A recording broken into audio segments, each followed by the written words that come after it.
구독자님들, 오늘도 좋은 하루 보내고 계신가요? 혹은 어처구니 없는 일을 당해서 잔뜩 기분이 상해 있으신가요? 저 역시 이런 날이건 저런 날이건 여기에 와서 힐링하고 가는 애청자 중 한 사람입니다. 이번 제 사연을 들으시면서 한 번쯤 웃고 가시면 좋겠다는 마음으로 이렇게 여러분 앞에 섰어요. 그럼 지루하지 않도록 바로 이야기 열차 출발해 볼게요. 밤 10시가 다 된 늦은 밤. 오늘도 어김없이 우리 집 삼총사 남자들은 집을 나섰습니다. 자, 어디 오늘도 우리 동네를 지키러 떠나볼까?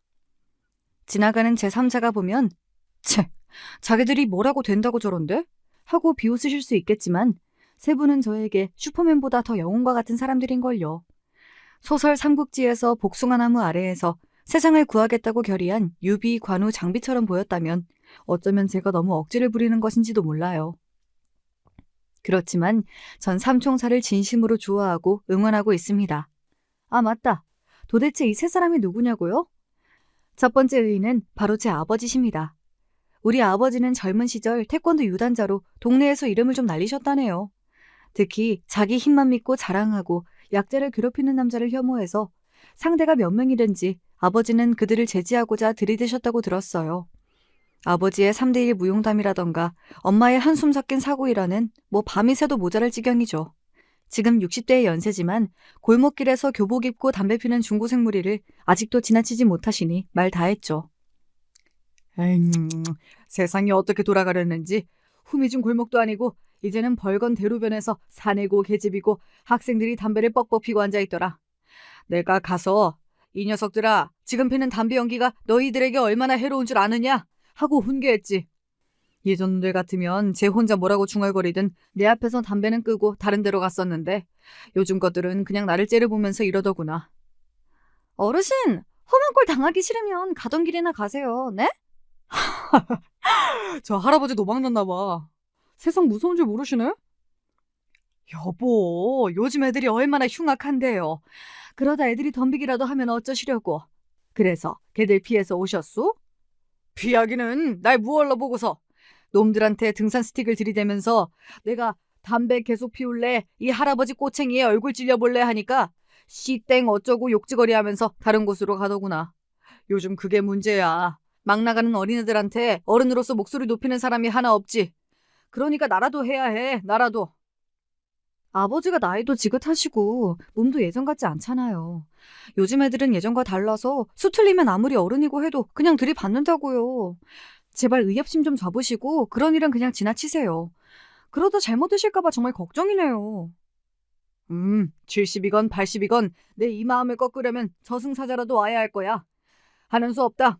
이렇게 생겨먹은 걸 어떻게 하냐? 다칠 때 다치더라도 내 뜻대로 하다 죽어야지. 안 그럼 나 화병 나서 더 일찍 세상 뜰 거야. 이렇게 대꾸하시고는 여전히 온 동네 학생들 금연금주를 위해 계도하고 다니십니다. 자식으로서 이런 아버지가 걱정되지만 지금 세상에 이런 어르신이 어디에 있나요? 남이야 어떻든 나한테 피해만 오지 마라 하고 가는 게 상책인 요즘 시류인걸요. 우리 아버지는 한결같이 사명감을 가지고 주변 학생들을 훈육할 뿐 아니라 어려운 처지의 학생들에게 도시락을 보내주고 학비를 돕는 등 선행을 지속하고 계세요. 저도 결혼 전까지는 아빠가 후원하는 보육원에 함께 가서 봉사활동을 하곤 했습니다. 이런가 하면 삼총사 중 두 번째는 바로 제 남편입니다. 우리 남편도 아버지 못지않은 의협심으로 똘똘 뭉친 사나이 중의 사나이입니다. 제가 우리 남편을 그의 정의심 때문에 만나게 되었는걸요. 27살 시절 출근길 지하철 영등포역 부근을 지나던 때였어요. 제 엉덩이 쪽에서 갑자기 아주 불쾌한 느낌을 받았습니다. 오전 8시 부근이면 한참 러시아워로 지하철에 사람들이 콩나물 시루처럼 빽빽하게 모여 뒤엉켜 있는 광경을 연출하죠. 어쩔 수 없는 일이라고 하지만 이렇게 불쾌하고 이상한 촉감은 예산 일이 아니었어요. 바로 치안이 저를 뒤에서 노리고 있던 것입니다.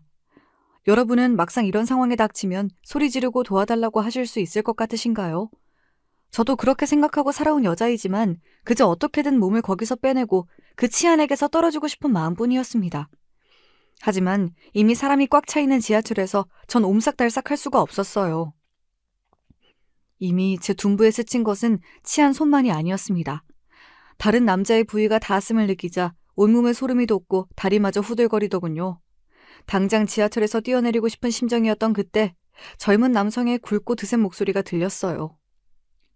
아저씨, 나이도 지긋한 양반이 창피하지도 않으세요? 지금 여자분한테 뭐 하시는 겁니까? 그리고 그 남자는 바로 제 뒤에 밀착하고 있던 치안의 손목을 잡아 비틀었습니다. 아, 이거 놔! 요새 젊은 것들은 그냥 노인한테 막 대드는군. 내가 뭘 어쨌다고 이러냐, 이 새끼야! 넌 네 부모한테도 그러냐? 그때 저는 아차 싶어서 정신을 가다듬고 그 치안 노인네에게 소리쳤어요.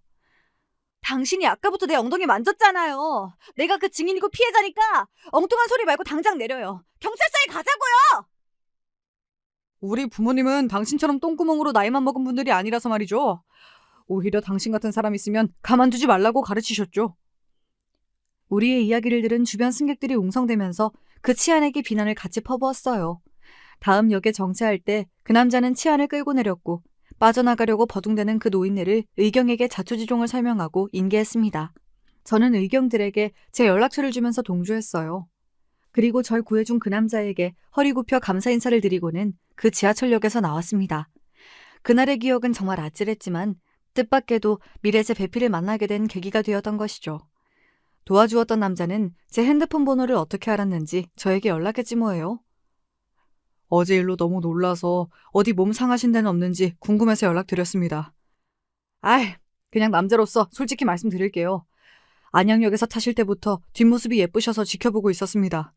그래서 그 노인네가 이상한 짓 하는 것을 저도 모르게 보고 말았는데 그만 참지 못하고 제가 난리까지 피워버렸네요. 많이 놀라셨습니까? 제가 좀 불의를 보면 못 참는 성미라. 하지만 그렇게 드센 놈 아니고요. 내 여자한테는 한없이 부드럽고 자상한 사람입니다, 저. 그 남자의 솔직한 고백이 귀엽고 또 우리 아빠랑 닮은 것도 같아서 마음에 들었습니다. 우리는 10개월의 만남 끝에 저랑 같이 한 입을 덮고 사는 사이가 되어버렸죠. 남편도 어려서부터 합기도를 배우고 못된 사내를 응징할 때만 무력을 써왔다고 해요. 세상에 떠도는 말로 남 도와줘봤자 손해다 하면서 제가 자제시키곤 있지만 타고난 의협심은 어쩔 수 없는 것 같습니다. 그러다 보니 우리 집에 인사 와서 아버지랑 술을 몇 번 마시더니 두 사람은 어느덧 절친한 사이로 거듭나고 말았어요. 저 없이 두 분끼리 술 마시고 대화하는 장면은 흔한 일상이 되었죠. 단순한 장인과 사위관계가 아니라 뜻이 맞는 남자 둘이 인연을 맺게 되어 신이 나 보였습니다. 그런가 하면 여기에 한 분이 더 와서 드디어 대한민국 의인 삼총사가 결성되는 사건이 일어나고 말았죠. 그 사건은 다름 아닌 양가 상견례 날 벌어졌습니다. 모이기로 한 약속 시간 오후 1시가 넘었지만 어찌된 일인지 남편을 포함한 시댁 가족이 한 번도 오지를 않았어요. 걱정된 마음에 전 식당 문 앞으로 나가 초조하게 기다리기를 20여 분이 지나고 식당 문이 드르륵 열리며 한 부부가 들어오셨습니다. 이미 2차례 예비시댁에 가본 적이 있는 터라 그분들이 시부모님임을 알아볼 수 있었죠. 아버님, 어머님 오셨어요? 그런데 그이는 어디에 있나요? 무슨 급한 일이 있는지 핸드폰 연락도 안 받네요. 그래, 그럴 일이 있었다. 사정은 자체 얘기하기로 하고 어서 사돈 어르신들께 사죄의 말씀을 먼저 드려야겠구나. 시부는 멋쩍은 웃음을 저에게 남기시고 급한 듯이 예약 잡은 방으로 들어가셔서 우리 부모님께 공손하게 머리부터 숙이셨습니다. 안녕하십니까. 제가 형준이 아비 되는 사람입니다. 중요한 약속 앞두고 피치 못할 사정으로 이렇게 늦어서 정말 죄송합니다. 그 옆에는 예비 시모가 고개를 한번 살짝 까딱하고 겸연쩍은 듯 서 계셨지요. 왠지 어머님 심기가 처음부터 불편해 보였어요. 아니요. 죄송하다뇨. 별 말씀을 다 하십니다. 사람이 급한 일이 생기면 다 그럴 수도 있죠. 그런데 남서방은 아직 안 왔습니까? 그 덜 떨어진 녀석은 지금 경찰서에... 뭐라고요? 남편이 경찰서에 있다니? 저는 물론이고 우리 가족 모두 깜짝 놀라고 말았어요. 형준 씨가 그럴 사람이 아닌데 무슨 안 좋은 일이라도 생긴 건가요? 정확히 말하면 우리 형준이는 떳떳한 사람으로 경찰서까지 간 것입니다. 아니, 도리어 세상의 빛과 소금처럼 남을 돕는 진정한 사내지요. 허허허. 그러자 예비 시모는 시부를 가자미 눈으로 한번 흘겨보고선 중얼거리셨습니다. 빛과 소금은 개뿔. 제 아비처럼 오지랖 넓게끔. 어떤 남자한테 맞고 있는 여자를 구해준답시고 휘말려서 지금 다 같이 경찰서에서 조사받는 중이랍니다. 형준이 동생이 같이 있으니까 별일 없이 금방 나올 거예요. 역시 내 사위는 다르구나. 여자를 때리는 남자를 보고도 그냥 지나치면 고추를 확 떼어버려야지. 그런 중대차한 일을 하느라 늦는 거라면 몇 시간이 지나도, 아니 아예 오늘 안 와도 우리는 개의치 않으니 사돈어른 어서 인사를 거두시고 자리에 앉으세요. 아니, 혹시? 가까이 자리에 온 예비시부를 보던 친정아빠는 어찌나 놀라셨는지 동공이 확장되어 잠시 말을 잇지 못하고 한참 보셨습니다. 그리고 그런 친정아빠를 예비시부 역시 계속 보시더니 역시나 같이 놀라셨어요. 그리고 두 분은 동시에 서로의 이름을 외치셨습니다. 혹시 1962년생에 충청남도 서산에서 자랐습니까? 진짜 내 친구 형배 맞아? 그래, 맞아. 너는 저기 정가였어. 아, 이름 기억이 가물하네. 아버지는 반가움에 예비시부를 그만 덥석 안아버리셨지 뭡니까. 이놈아, 고향 불알 친구 이름도 까먹을 정도로 늙었다냐? 나 정중식이다. 두 분은 서로 얼싸안고 어찌나 좋아하시던지요. 한참 동안 이 자리가 어떤 자리인지도 잊으신 채 서로를 만난 반가움을 나누셨습니다. 그리고 궁금해하는 사람들을 위해 양가 아버님의 관계를 두 분이 설명해 주셨죠. 원래 내가 서산에서 나고 자랄 때 함께 지낸 둘도 없는 고향 친구야. 정말 우리 친했었는데 말이지. 그렇지. 내가 그동안 너를 얼마나 수소문하고 찾았는지 아냐, 이놈아? 거의 40년이 넘게 흘렀다. 40년 만에 우리가 이렇게 자식들 부모로 만나게 될 줄 어떻게 알았겠느냐? 친정아빠는 식탁에 놓인 약주 한 잔을 들이켜시고는 지난날을 회고하고 미안해하셨습니다. 미안하다. 그때 우리 아버지 사업이 망해서 사채업자랑 빚쟁이들이 쫓아올까봐 가족 모두 야반도주해버렸지. 이후에도 누가 찾아올까 봐서 신분이고 뭐고 꽁꽁 숨기고 한동안 살아왔었다. 나 역시 형배 너를 죽기 전에는 볼까 늘 그리워만 했는데 세상에 이렇게 기쁜 날이 또 있구나. 이렇게 두 분은 사돈지간으로 다시 만나서 오래오래 회포를 푸셨습니다. 의협심과 사내의 호연지기를 강조하는 분들답게 세 분은 자주 만나고 의기투합하기에 이르렀지요. 세 사람은 몰려다니면서 동네를 위한 좋은 일도 많이 하셨습니다. 또 술을 좋아하시는 분들이라 새벽녘까지 술 마시며 인의가 상실된 작금의 사태를 비판하고 아쉬워하는 이야기를 주로 나누었습니다. 늦은 시각까지 안주를 해다 바치고 잠도 부족했지만 저나 엄마도 그런 분들의 술자리를 귀찮다고 싫어하지만은 않았죠. 주변의 남자친구들은 술만 마시면 여자 얘기, 연예인 얘기, 그도 아니면 로또나 당첨돼서 흥청망청 살고 싶다는 그런 시답지 않은 이야기들 뿐이었어요. 하지만 양가 아버님들과 남편은 세상을 구하고 싶은 일들을 논하느라 바쁘셨죠. 결혼식을 올리기 전 구정인가에는 남편과 시아버님이 친정집에 오셔서 명절답게 고스톱을 치고 계셨습니다. 에헤이, 이번에도 나는 비박인가? 자네 못 본 사이에 고스톱 타짜가 다 되었구만. 그런데 어쩌다가 자네 발을 다쳤는가? 깁스 같은 것을 하고 있구만. 그저께 밤에 우리 동네 안전지킴이 활동하는데 새벽 1시경 수상한 자가 보여서 쫓다가 그만 발을 접질렀다네. 저런, 심하게 다치진 않았고? 우리 나이에는 뼈도 잘 안 붙는데 걱정이구만. 그나저나 안전지킴이라니 그건 또 뭔가? 예, 장인어른. 각 동네에서 늦은 밤 여성이나 미성년자 등 도움이 필요한 사람들을 안전하게 귀가하도록 도와주거나 경찰처럼 순찰하며 동네를 지키는 활동입니다. 제가 먼저 아버지께 이러한 주민 참여형 치안 강화 활동이 있다고 소개해드리니 당장 하자고 하셔서 우리 부제가 몇 년째 하고 있죠. 코로나 기간에는 잠깐 중지되었다가 다시 시작했어요. 역시 내 사위, 그리고 내 친구답구만.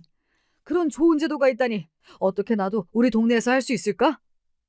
아서요, 아버지. 그이랑 아버님은 그래도 두 분이 같이 하시니까 시어머님도 마지못해 보내주시는 거고 아버지 연세에 혼자 다니시는 건 위험해요. 제 만류가 무슨 소용이란 말입니까? 끝내 우리 아버지도 그 동네 안심지킴이 활동을 시작하셨지 뭐예요. 밤마다 순찰 나가는 우리 집 남자들 때문에 걱정으로 잠을 이루지 못하는 날이 많았지만 그래도 그분들은 동네의 자랑이었고 자식들에게 좋은 본보기였습니다. 아직도 세상은 살만하고 사회 정의를 지키고자 노력하는 사람들이 많다는 증거이죠. 유독 남편과 아버님은 우리 친정집에 자주 찾아오셨지만 거기엔 다 이유가 있었습니다. 우리 집 여자들은 노파심의 잔소리 정도로 그쳤죠. 그래도 남자들이 하는 일을 격려하고 도와주는 편이지만 시무는 그렇지 못했거든요. 시어머님과 남편의 남동생은 이런 일들을 이해하지 못했습니다. 오죽하면 우리 상견례 자리에서도 자기 남편과 맏아들 비난을 대놓고 하셨겠어요.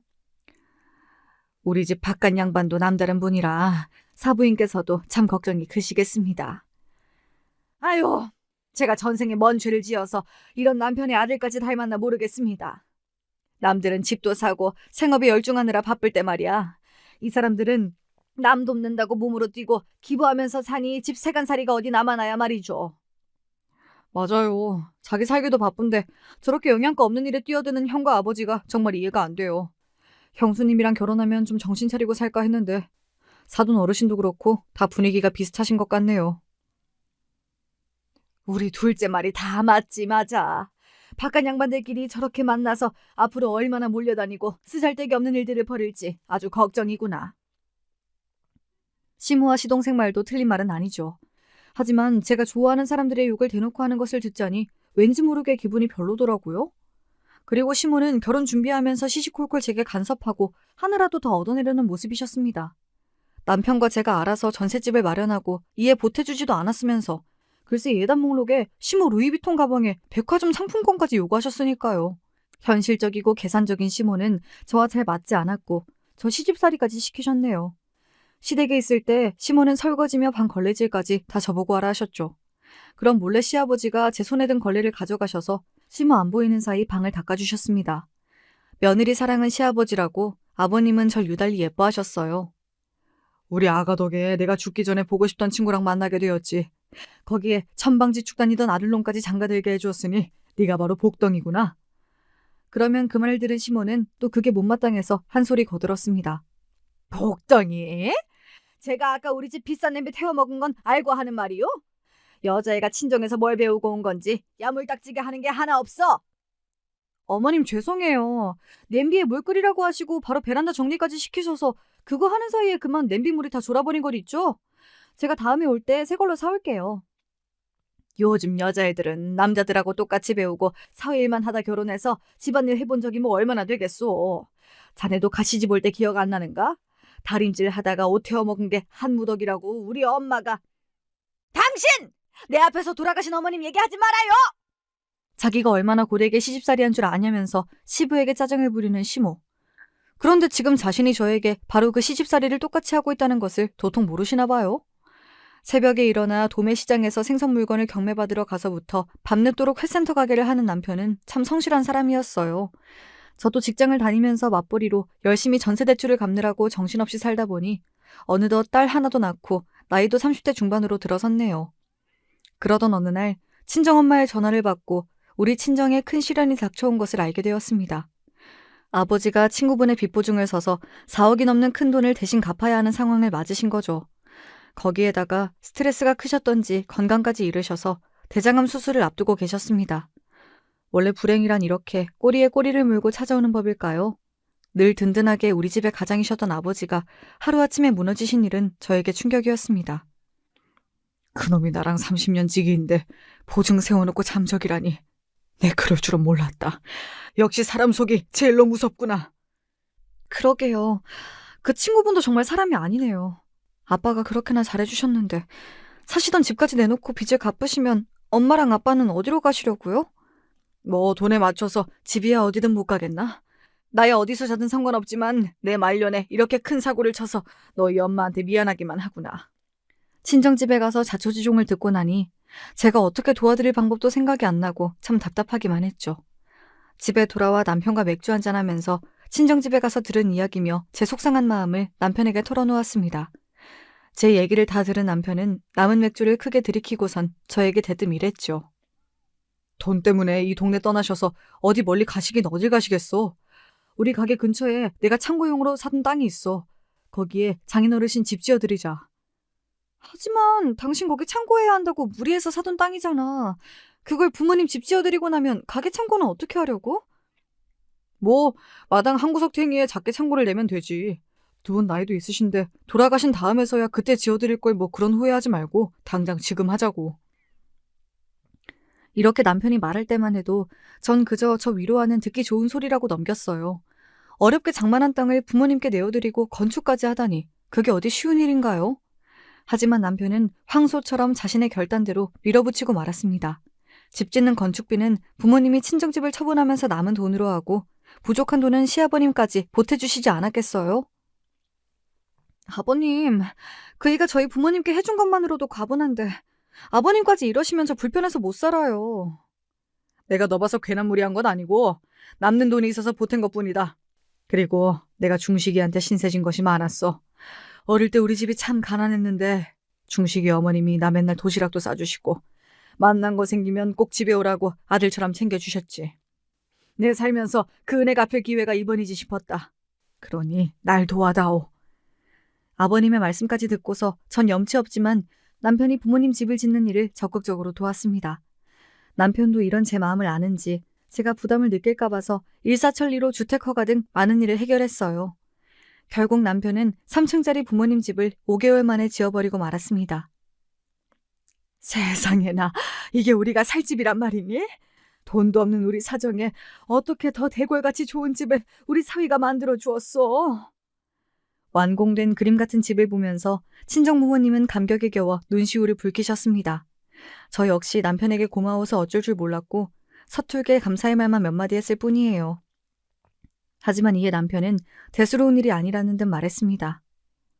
어려우실 때 형편이 되는 사위가 해드릴 수 있으면 하는 거죠. 괜한 마음 쓰지 마세요.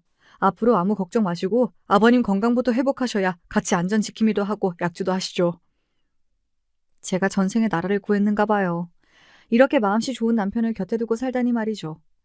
앞으로 사는 동안 남편이 허튼 짓이나 실수 좀 한다 해도 혹은 그가 건강과 돈을 잃더라도 전 끝까지 남편 곁을 지킬 겁니다. 그게 제가 해야 할 도리이고 부부간의 의리니까요.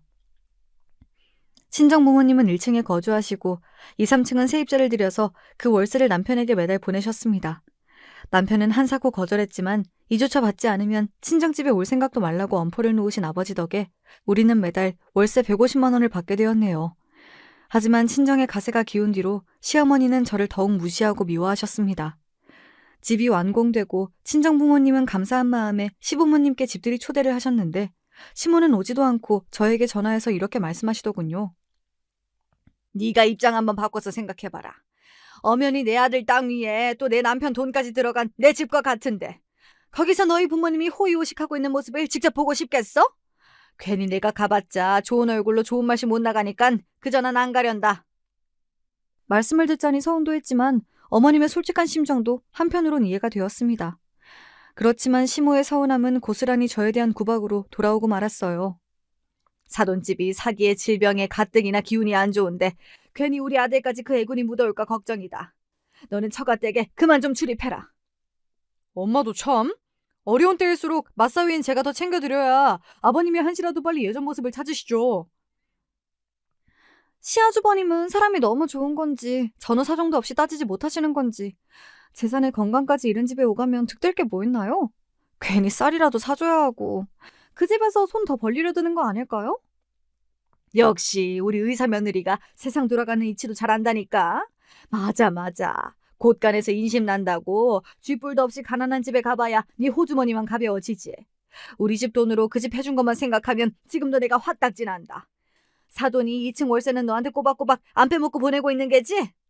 당연하죠. 우리 장인어른 그런 거 확실히 하신다니까요. 엄마는 괜한 걱정을 다 하십니다 참. 시모처럼 세상 편하게 사는 게 장땡이라는 주위의 서방님은 어떤 묘수를 부렸는지 의사인 여자친구와 만나고 결혼까지 했습니다. 하지만 동사가 들어오고 나니 시모의 애정은 동사만을 향했고 저는 그저 천덕꾸러기 신세가 되었습니다. 하긴 이 속에 밝은 시모의 입장에서 불보듯 당연한 일이기도 해요. 저는 친정집 가세도 기울었고 직업도 평범한 회사원인데 동서는 남들이 모두 인정해주는 직업을 가졌으니까요. 거기에다가 계산이 빠르고 절대 손해 안 보는 성격이 시모와 동서는 잘 맞아 보였습니다. 굳이 가르자면 시모 서방님네 부부 그리고 시부 우리 부부 이렇게 편이 나눠진달까요? 제가 하는 일은 의심부터 하고 뭐든 가르치려 드시는 시모는 동서가 하는 일에는 보는 눈빛부터 그렇게 따스할 수가 없었습니다. 저만 빼고 시모와 동서 둘이서 방에 들어가 속닥속닥 무슨 얘기가 그렇게 재미나는지 제가 끼고 싶어 들어가면 아무 소리 안 했다면서 두 사람은 입을 꼭 다물죠. 마치 제 흉이라도 보다가 들킨 사람들 같아서 고개 그렇게 얄미울 수가 없었어요. 그런 날이면 제 기분을 눈치채신 시아버지는 남몰래 절 도와주기도 하셨지요. 우리도 똑같이 너희 동서한테 해보자꾸나. 동서가 지나갈 때 아버님은 저에게 아이고 잘했다. 역시 네가 작은 애보다 낫지. 암 하면서 제 머리를 쓰다듬어 주셨죠. 그리곤 손으로 뭘 감싸면서 제 주머니에 몰래 넣으시는 신용을 하셨어요. 궁금해하던 동서가 우리 쪽으로 다가오면 아버님은 없던 일이냐 구셨어요. 아무것도 아니다. 작은 며느리는 몰라도 돼. 아버님, 사람 앞에 두고 그러시는 거 아니에요. 괜히 제 욕하시고 형님한테만 좋은 거 챙겨주시는 거 아니겠죠? 이렇게 동서 역시 제가 느낀 소외감과 불쾌감을 똑같이 느끼게 해주셨죠. 그런 아버님이 고마웠지만 제가 오죽 불쌍하게 보였으면 아버님답지 않게 그러실까 싶어서 물었어요.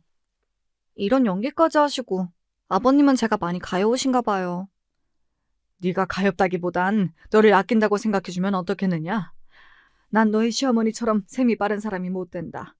그래서 네 시어미는 이런 내가 답답하다고 타박도 하지만 난 사람의 됨됨이가 무엇보다 중요하다고 생각해. 넌 누가 뭐래도 우리 집 맏며느리고 너처럼 좋은 아이가 우리 가족이 되어서 좋구나.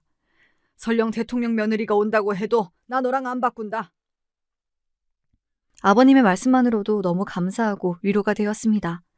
아무리 척박한 땅 위에도 작은 들꽃이 피어나듯이 단 한 사람의 내 편이 있다면 어떤 고난도 견딜 수 있다고 하지 않습니까? 괜한 고부 갈등에 동서까지 거들어서 심해진 시집살이 서름을 남편에게 차마 말 못했지만 시아버님이 저를 헤아려 주시니 버틸 힘을 얻을 수 있었죠. 그런데 어찌 보면 사람을 보는 아버님의 해안이 맞는지도 모릅니다. 너무 야가 빠져서인지 제가 생각지도 못할 행동을 서방님과 동서는 저질러버렸고 급기야 아버님을 화나시게 만들었죠. 시부가 갖고 계신 서산 땅이 좀 있는데 일대 태안 당진과 연계해서 개발된다는 소식이 솔솔 들려오던 때였습니다.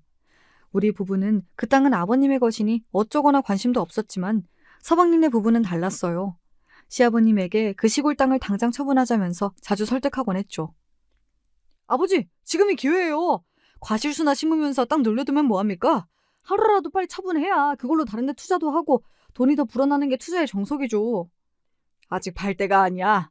내가 그쪽 동네 사정 빠삭한 삼촌통에서 소식 듣고 있는데 아직 더 기다려야 해. 게다가 지금은 내 먼 고종사촌이 거기서 농사 짓고 있다. 갑자기 다른 주인이 나타나면 그 형은 생계가 끊기는 거 아니냐? 아버님, 그분이 꽁으로 남의 땅에 농사 짓는 것이 문제죠. 왜 그런 분들 생계까지 아버님이 걱정하세요? 너는 사람이 그리 못되게 말하면 안 되지. 농사 짓는 시골 사람들은 땅이 없어지면 죽으란 소리랑 같아. 한평생 농사나 짓던 형님인데 내가 급하지도 않은 돈 때문에 당장 죽으라는 소리를 어찌하겠느냐? 너희는 내 땅에 관심 끄고 다시는 땅 팔라는 얘기도 하지 마라. 급기야 화를 버럭내는 시부의 모습에 서방님네는 꼬리를 내려서 포기한 줄 알고 있었죠. 그런데요, 그건 제 착각이었습니다. 시무와 동서가 또 숙덕대더니 어느 날 시댁에 있는 유선전화기로 함께 통화하는 소리를 들었어요. 저도 어쩐 일로 초기 발동에서는 다른 방에 있는 수화기를 조심히 들어서 그들의 통화를 엿들을 수 있었습니다. 그 통화는 긴급하고도 중요한 이야기였기에 전 당장 아버님에게 달려가서 이 일을 고했지요. 그날 노발대발하는 시아버지 아래에 시모부터 서방님 동서까지 모두 납작 엎드려 빌고 말았습니다. 누구냐? 누가 이딴 짓을 하겠다고 나선 게야? 제발 용서해주세요, 아버님. 제가 병원 개원하느라 목돈이 필요하다고 남편이랑 어머님이 벌이신 일에 하는 수 없이 동참한 것뿐이에요. 뭐라고? 야! 네가 제일 먼저 이 생각을 내서 우리를 모았잖냐? 여보, 이 여우 같은 것이 거짓말하는 거예요. 난 얘 설득에 넘어가서 당신 인감도장을 몰래 빼준 죄밖에 없다고요. 그렇게 돈독하던 시모와 동서의 사이는 이런 식으로 서로 일러바치고 다시 없는 원수지간이 된 것 같았죠. 이들이 공모한 일의 사정은 이러했습니다. 서산 땅을 평당 40만 원에 사겠다는 부동산 업자가 나타나자 이들은 아버님 몰래 땅을 팔고자 했던 것입니다. 시모는 아버님의 인간도장을 몰래 빼돌렸고 동선에는 그 매수인과 계약하려고 부동산 사장과 매수인을 만나는 일을 벌였죠. 이들과 부동산 사장이 나눈 대화를 제가 엿들은 덕분에 그들의 계획은 수포에 돌아간 것입니다. 이런 대담한 짓을 벌인 시모와 서방님네 부부를 시부는 크게 혼냈고 그 노여운 감정이 오래가서 한동안 동서나 서방님도 시댁에서 쥐죽은 듯 지내야 했을 정도였어요. 왜냐하면 그 사람들이 몰래 팔아먹으려 했던 그 땅은요. 그해 12월 이미 평당 100만 원도 넘었거든요.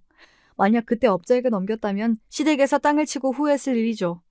제 덕분에 계약을 멈출 수 있었다면서 또 불제 내의 불효를 막았다면서 아버님은 저에게 두고두고 고마워하셨습니다. 하지만 이 일 때문에 시모는 더욱 동서만 감싸고 돌고 동서도 저를 상대해주지도 않았습니다. 어머님, 형님 요즘 살찐 것 같지 않으세요? 얘가 둔하잖냐. 자기가 돼지가 되어가는지도 모를 게다 아마. 저는요, 예전과 달리 요즘은 결혼하고 애기 낳고 살아도 여자는 항시 자기 관리를 해야 한다고 생각해요. 네 말이 맞다. 걔가 너처럼 똑똑하기를 하니 너처럼 중한 일 하느라 바쁜 것도 아니고 퍼질러만 있으니 저리 살만 뒤룩뒤룩 찌지. 이 둘의 대화는 놀랍게도 제 뒷담화가 아니고 마치 절 투명인간 취급하면서 절 앞에 두고 조롱했던 대화입니다. 정말 기가 차지 않으세요? 좋은 일 해놓고 도리어 저에게 화풀이하는 시모와 동서가 참 미웠습니다. 그래도 제가 뭐 어쩔 도리는 없었고 똥이 무서워서 피하냐는 마음으로 무시했더니만 오히려 그들의 악행은 점차 심해졌지 뭡니까. 자손이 잘 되려면 조상님들 모시는 제사부터 정성을 들여야 하는 거야. 이런 말씀을 달고 사시는 시부는 종손으로 제사 모시는 일을 중요시하는 분이었어요. 재래시장에서 좋은 생선과 고기를 당신이 직접 고르시고 음식 준비 하나하나 신경 쓰셨죠. 제가 시집 들어와서부터 시모 옆에서 열심히 제사를 도우며 몇 해 동안 20번이 넘는 제사를 치러냈죠. 그런가 하면 동서는 지난 제사 때부터 시부에게 한 소리 들었습니다. 시모는 저에게 하는 것과 달리 동서만큼은 제사 준비해서 열애시켰거든요. 저만 부엌에서 바쁘게 일하고 동서는 놀고 있으니 그 광경을 지켜보던 시부는 동서를 부엌으로 데리고 가서 전을 부치라고 직접 지시하신 겁니다. 나는 이번 제사에는 꼭 막내 며느리가 직접 부친 전을 먹어보고 싶구나. 그런데 똑똑하신 의사 양반이 집안일에는 어두우신 모양이죠. 노릇노릇하게 간단히 부치기만 하면 되는 전을 시커멓게 태워먹은 거죠. 8살짜리 우리 민서도 그보단 잘하겠지 싶었네요. 그때 자존심이 상했던 모양인지 이번 제삿날의 동서는 시댁에 와서 저를 보자마자 봉투 하나를 툭 던지더군요. 요즘 진료가 많아서 제 손목이랑 팔이 영 안 좋아요. 사람 살리는 일을 하는 저 같은 사람이 전떡이나 붙이다가 손 다치면 안 되죠. 형님한테 일당을 드릴 테니 혼자 좀 하세요. 100만 원. 이 정도면 도우미한테 주는 일당의 10배는 되니까 충분하죠? 어쩜 우리 며느리는 통도 크다야. 첫째는 좋겠다. 어차피 할 일 의사 동서 덕에 과분한 용돈까지 받으면서 내 하고 넙죽받고 더 열심히 해야겠지? 저요. 돈보다 사람이 먼저라는 우리 아버지 밑에서 자랐던 존심은 살아있는 여자예요. 내가 100만 원에 손 아랫 동서한테 이런 취급을 받을 순 없다고요. 싸가지 없는 동서에 거기에 맞장구 치는 시모까지. 거기서 그만 울컥하고 말았습니다. 울음을 참고 뛰쳐나가서 시댁 대문 밖에 서 있었어요.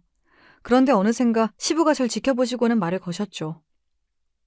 첫째야, 제사 준비가 많이 힘들지? 시부모가 제사를 깐깐히 시키니까 너무 고되더냐? 아니요, 그게 아니라요, 아버님. 다정한 아버님 말씀에 저도 모르게 서러움이 물밀듯 몰려와 눈물을 쏟고 말았습니다. 아버님은 묵묵히 제 어깨를 토닥이시면서 달래주셨어요. 동서에게 시모가 있다면 저에게는 아버님이 계시니 그나마 위안이 되었죠. 그래서 방금 부엌에서 겪은 일과 그간의 모든 당한 일들을 시부에게 일러 바쳤습니다. 제 이야기를 들으시며 혀를 끌끌 차시던 시부는 결연한 모습으로 말씀하셨죠. 아무래도 안 되겠구나. 내가 세상의 불의를 참지 않겠다며 밖에서 애쓰는 사람인데 정작 우리 가정이 이렇게 근본이 없어서야 쓰겠냐? 오늘부터 이 집안의 질서를 바로잡을 것이다. 이날부터 아버님은 큰 마음 먹고 대대적인 집안개혁을 강행하고 말았어요. 아버님은 모든 시댁 식구들 앞에서 이렇게 선언하셨습니다. 우리 동네 지킴이 하는 해병대까지 나온 내가 가정이 돌아가는 꼴을 그냥 둘 수가 없어. 우리 집 법도를 다시 세우겠다. 위아래 서열 분명히 지키고 누구에게나 공평한 집안을 만들 것이야. 만약 그 질서에 어긋난 자가 있다면 벌금도 물리고 경찰처럼 제재를 가할 것이니 그리 알거라. 동서가 나에게 형님 호칭을 제대로 안 붙이고 반존대할 때 시부는 갑자기 나타났어요. 삐빅 하는 호루라기 소리와 함께 외치셨죠. 서열 위반! 벌금 10만 원! 질서를 어긴 동서는 바로 지갑에서 벌금을 꺼내 시부에게 드려야 했죠. 또 시부는 앞으로 제사 준비는 본인이 직접 총괄하겠다고 나섰어요. 당신은 오래 고생해왔으니 두 며느리에게 맡기고 이제 쉬구랴. 제사는 우리가 알아서 할 테니 아예 부엌에 들어오지 마. 그러니 시모의 입은 귀에 걸릴 수밖에 없었죠. 이 얘기에 당황한 동서는 시모를 붙잡으며 어머님이 계셔주셔야죠. 아버님이랑 있으면 저한테 일 엄청 시키신단 말이에요. 그래, 내가 너희 시아버지에게 잘 얘기해두겠다. 너는 공부하느라 바쁜 애라 이런 일 잘 못한다고. 하지만 이 시애미는 나가라는데 어쩌겠느냐. 형님 의지하면서 둘이 잘 해보려무나. 이미 신이 난 시모는 이렇게 동서의 애원에도 불구하고 당장 외출해버렸습니다. 자기를 감싸줄 시모도 없고 자기 편도 없으니 동서는 시무룩해 있었어요. 하지만 시부는 해병대 교관처럼 동서와 저에게 해야 할 일을 각각 지시하셨고 원래 이런 일에 익숙했던 저는 일사불란하게 움직였습니다. 그렇지만 동서는 달랐죠. 시댁에 와서 제대로 일을 한 적도 없으니 뭘 제대로 하겠어요. 저는 프라이팬에 까맣게 눌러붙도록 놔두고 나물은 저 세상 갈 뻔하게 짜게 만들어버렸으니 시부의 호통은 마르질 않았습니다. 야야, 똑똑한 아이가 이렇게밖에 못하겠냐? 너희 형님이 하는 걸 잘 보고 따라하란 말이다. 아버님, 저도 잘해보려고 노력하고 있는데 꼭 그렇게 형님하고 비교하셔야겠어요? 비교라니? 내가 언제 첫째랑 너를 비교했다는 거냐? 그건 너희 시애미가 해온 짓거리지. 매번 너만 걸레질도 빼주고 부엌에도 안 부르지 않았냐? 시댁에 와서 하는 제사 준비가 이토록 신명났던 적은 없었습니다. 전 그간의 체중이 한꺼번에 내려가는 통쾌함을 느꼈죠.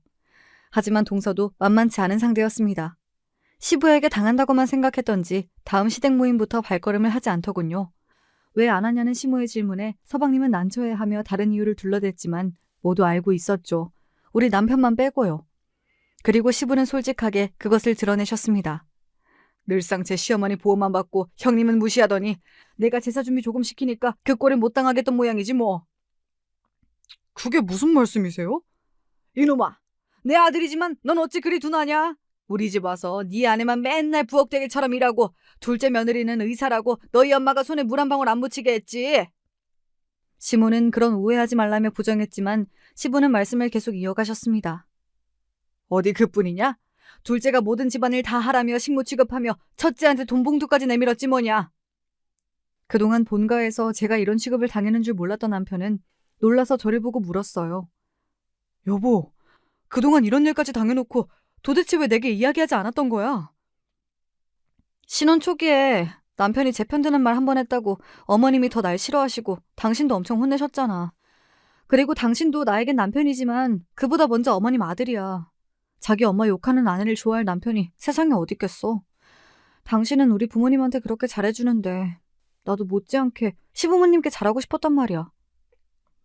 서러움에 한 줄기 눈물이 흘러나왔고 남편은 그런 제 얼굴을 자기 품에 파묻었습니다. 바보야, 너무 착해서 탈이다 당신은. 아무리 그래도 그렇지 우린 부부야. 엄마가 어쩌시든 세수씨가 어쩌든 다 나한테 일러바치고 같이 욕이라도 해야 당신 속이 풀리지. 당신 혼자 참는다고 능사가 아니니까 이제 나랑 우리 아버지에게 맡겨봐. 알았지? 남편의 호언장담은 빈말이 아니었어요. 동서가 시댁에 자꾸 오지 않자 시부와 남편 그리고 우리 친정 아빠까지 동서의 병원에 쳐들어갔으니까요. 설마 하니 동서를 혼내주려고 삼총사가 뭉쳤냐고요? 아니요, 그 반대입니다. 위기에 빠진 동서를 구해주기 위해 저 삼총사가 나선 거예요. 그날 시댁에서 서방님은 동서가 시댁에 오지 않은 또 하나의 이유를 털어놓았죠. 뭐 아버님한테 삐져서 그런 것도 있지만요. 요즘 그 사람 병원 일로 골치 썩고 있답니다. 지난달 교통사고 당해서 온 환자가 있었는데 경미한 타박상 등을 자꾸 크게 부풀려서 진단서를 써달라며 고집 부리는 거예요.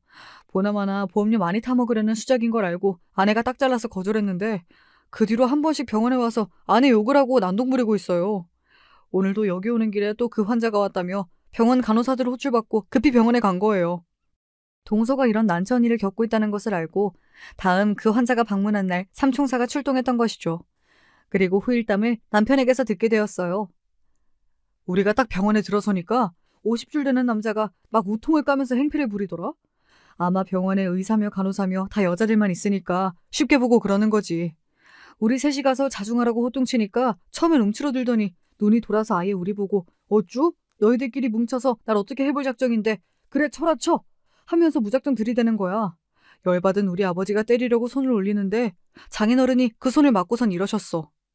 아이고 아이고! 이 자식이 늙은 나를, 암까지 걸린 나를 패는구나. 죽겠다 야. 이렇게 장인어른이 헐리우드 액션으로 맞는 척을 하니까 그 환자가 당황하기 시작했지. 그래서 나도 막 그 사람 팔로 내 얼굴을 치도록 억지로 움직이면서 바닥에 나뒹굴었어. 나도 죽겠다고 엄살 부리면서 말이지. 어머나? 그게 무슨 영화 같은 일이야? 그래서 어떻게 됐는데? 어쩌기는 그 아저씨 혹여 우리가 경찰서에 데리고 가서 자기한테 합의금이라도 뜯어갈까봐 주랭랑을 치더라. 자기처럼 피해자인 척 쇼하는 걸 막상 당해보니 놀라 자빠지겠다는 모양이지. 아휴, 잘했다. 모두 진짜 현명하게 잘했어. 괜히 그 사람 때려눕혀서 세 분이 폭력 사건에 휘말릴까봐 나 너무 걱정했잖아. 아버님들이랑 나도 나이가 몇인데 우리 이제 주먹만 쓰고 힘자랑하는 철없는 시절 지났어. 아, 그리고 재수 씨한테서 곧 연락이 올 거야. 동서가 나한테? 왜? 그렇게 일을 해결해준 세 사람에게 동서는 무척이나 고마워했다고 합니다. 거기에 대고 남편은 동서에게 따끔히 한마디 했다는군요. 재수 씨, 그동안 우리 아내가 콩쥐처럼 엄마랑 재수 씨에게 구박받고 있었다면서요. 그래도 전 재수 씨가 밉다고 똑같이 하지 않았어요. 오히려 우리 아내 좀 잘 봐달라고 이렇게 애쓰고 도와드린 마음 잊지 않으셨으면 합니다. 저랑 삼총사 모두를 재수 씨 편으로 두고 싶다면 제 아내랑 사이좋게 지내주세요. 네? 만약 안 들어주시면 저희가 방금 저 남자보다 더 진상짓도 부릴 수 있습니다. 동서는 남편 앞에 미안하고 민망해서 어쩔 줄 몰라 하며 저에게 사과의 문자까지 보냈죠. 오늘 형님 친정아버님과 시아주버님이 병원에 오셔서 절 크게 도와주셨어요. 그동안 제가 형님을 서운하게 해드린 것이 있다면 용서해 주세요. 앞으로 우리 잘 지내봐요, 형님. 그리고 정말로 동서는 그 뒤로 저에게 행동을 한층 조심하더군요. 저 역시 속이 넓은 형님답게 과거의 일은 잊고 앞으로 잘해보자면서 좋게 대해주었습니다.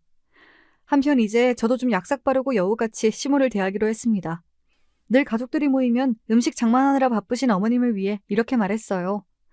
어머님, 혼자 너무 힘드셔서 안 되겠어요. 다음번 가족 모임은 저희 집에서 해요. 제가 솜씨는 없지만 최선을 다해서 직접 준비해볼게요. 그리고 다음 명절은 동선회에서 하자. 정 바쁘면 식당에서 외식해도 좋고. 그러자 어머님은 어이구 이제야 우리 맏며느리 효도를 좀 받는구나 하고 빈정대셨지만 사실 속으로는 고마워하시는 것 같았습니다. 시댁에 들를 때면 어머님 쓰실 로션이라도 하나 선물로 갖다 드리고 하니 점자 시어머니도 저에게 마음을 열어주시더라고요. 어머님, 저 그동안 어머님이 절 예뻐해 주셨으면 하고 엄청 바랬어요. 진짜로 어머님께서 동서만 자식으로 생각하시는 거 아니죠? 제가 더 잘해볼게요. 그러니 저도 좀 예뻐해 주세요. 이렇게 곰살맞게 애교도 부려보니 시모는 못 이기는 척 절 따스하게 대해주시던걸요. 매번 시모와 동서만 원망했는데 이렇게 하고 보니 제가 부족했던 탓도 있었어요. 괜히 동서의 좋은 조건과 절 비교하면서 더 소심해지고 옹졸했던 건 바로 제 잘못이니까요. 어머님의 좋은 부분을 더 찾아보려고 하고 진심으로 그분을 좋아하려고 노력하니 진짜 그렇게 되어가더라고요. 또 동서에게 이겨먹으려 들지 않고 잘한다, 예쁘다 칭찬을 아끼지 않으니까 동서도 절 형님으로 대우해주고요. 이렇게 전 사람이 사는 법을 또 한 번 배웠습니다. 아마도 미운 동서를 구해준 삼총사의 이야기를 듣고 깨달은 영향도 있을 것 같아요. 성경에 원수를 사랑하라 라는 말이 있죠. 원수를 미워하고 원망하기는 누구나 할 수 있지만 원수까지 보듬고 품는 일은 아무나 할 수 없으니까요. 그래도 그 어려운 일을 하나씩 하다 보면 관계가 달라질 수 있다는 것을 알게 되었습니다. 이제 저 시댁에서도 불편한 마음 없이 잘 지내고 있어요. 여전히 삼총사는 돈독하게 다니며 우리 사회가 더 좋아지도록 애쓰고 있고요. 제 사연이 유튜브를 통해 세상에 나오게 된다면 저도 자랑거리 하나 생기겠군요. 친정, 시댁 가족 모두 불러 모아서 함께 제 사연 영상 시청하겠습니다. 일면식도 없는데 제 이야기를 끝까지 들어주신 여러분께 축복이 함께 하시길 빌며 이만 펜을 놓아볼게요. 구독자 여러분, 안녕히 계세요.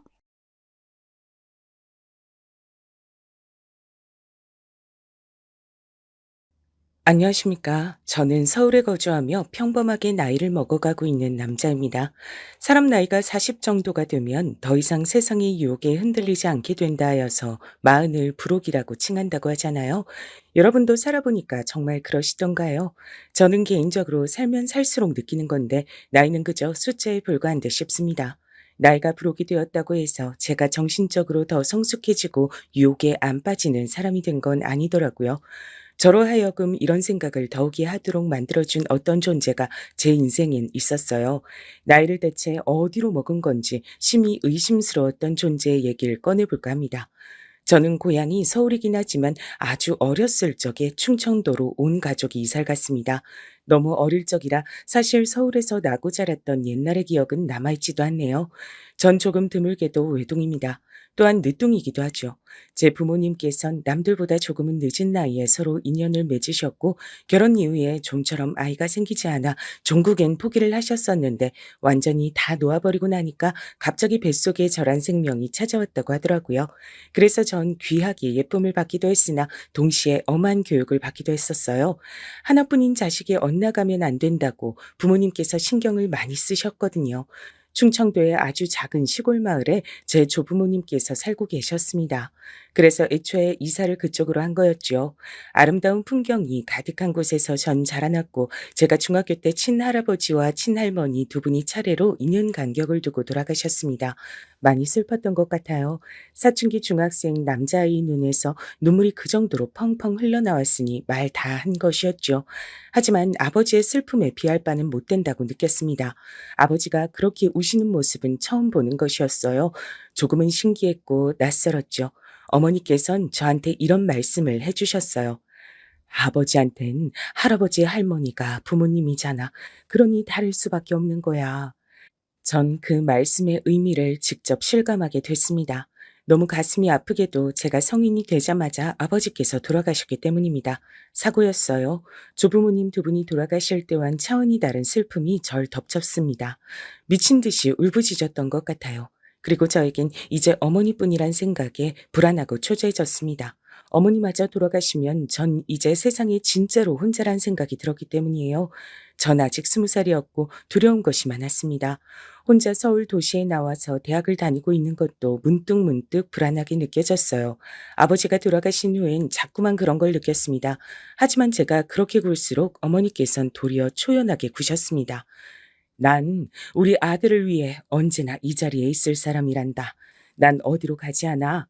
늘 그 자리에 찾아와서 물결치는 파도처럼 언제나 널 향해서만 있을 거야. 문서가, 그러니까 불안해하지 않아도 된다. 그런 걱정 접어두고 네 인생을 향해 멋지게 비상하면 돼.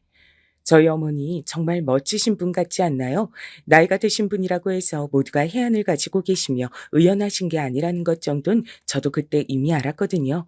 그래서 어머니가 너무나도 자랑스러웠습니다. 제가 대학을 졸업하기 전 어머니께선 거처를 조금 더 시골 깊숙한 곳으로 옮겨가셨어요. 전부터 근방의 섬으로 들어가 생활하고 싶다고 하셨었는데 그 바람을 이루신 것이었죠. 늦은 나이에 절 낳으신 만큼 어머니의 연세를 생각하자면 원하시는 대로 하게 두는 편이 가장 좋은 것 같았습니다. 언제든지 어머니의 바람을 들어드리려면 제가 열심히 해서 돈을 모으는 방법이 최고였죠.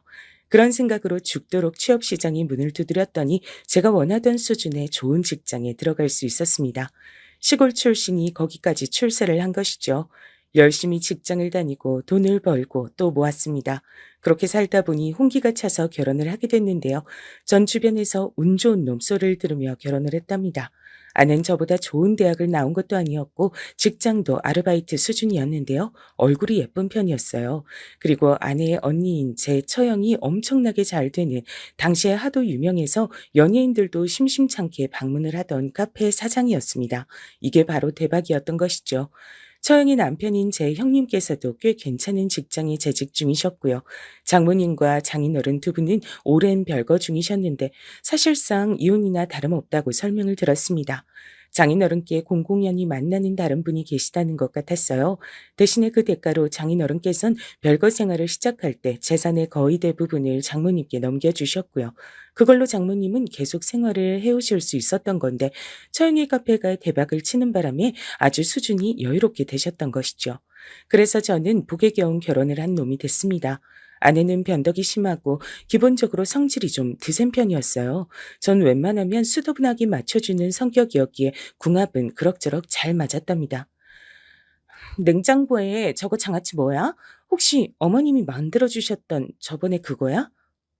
맞아. 난 입맛에 너무 잘 맞아서 계속 조금씩 먹고 있었어. 아, 그랬구나. 난 또 뭐라고. 갖다 버려도 되는 건 줄 알고 잠깐 좋아할 뻔했네. 당신은 은근히 우리 어머니가 해준 반찬을 안 좋아하더라. 근데 잘 먹을 때는 또 잘 먹잖아. 솔직히 맛은 있어. 근데 보통 시골분이 아니신데다가 나이도 많으시잖아. 그게 왠지 구질구질하고 지저분한 느낌 들어서 괜히 싫어. 그래서 그래. 그런데 아내는 가끔씩 말을 할 때 뇌를 안 거치고 말을 뱉는 경향이 있었어요. 생각을 하고 말을 해야 하는데 충동적으로 그냥 막 뱉어버리는 듯 싶었습니다.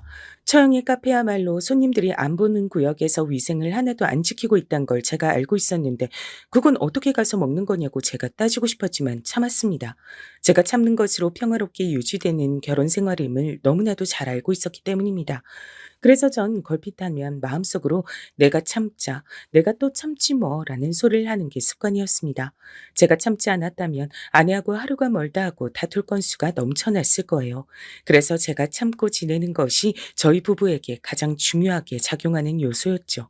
그걸 시간이 가면서 왠지 아내도 느끼는 것 같았습니다. 가끔은 성질을 더럽게 내세우다가도 어떨 땐 한없이 부드럽게 저에게 양보를 하듯 말을 하면서 잘해줬거든요. 그런 식으로 본인도 저를 위해 뭔가 희생을 하며 배려를 한다는 식으로 굴었습니다. 그게 빤히 보여서 어이없기도 했지만 이런 식으로 맞춰가는 게 부부 생활의 미덕이겠거니 싶었네요. 하지만 이런 아슬아슬한 외줄타기 같은 부부 생활의 민낯이 제대로 드러나고야 말았던 겁니다. 미천이 확 드러나고야 말았던 그날의 사건이 대단한 파국을 몰고 왔죠. 그날은 제 회사 동료의 결혼식 날이었습니다. 근데 위치가 3시간 거리의 지방이었어요. 회사 사람들끼리 몇 모여서 함께 결혼식장으로 가기로 되어 있었고요. 당연히 아내는 두고 저 혼자 갔었죠. 주말인데 당신은 혹시 따로 일정이 있어? 아니, 나는 요새 컨디션이 안 좋아서 그냥 좀 쉴까 싶어. 아무래도 감기가 오려나 봐. 그래.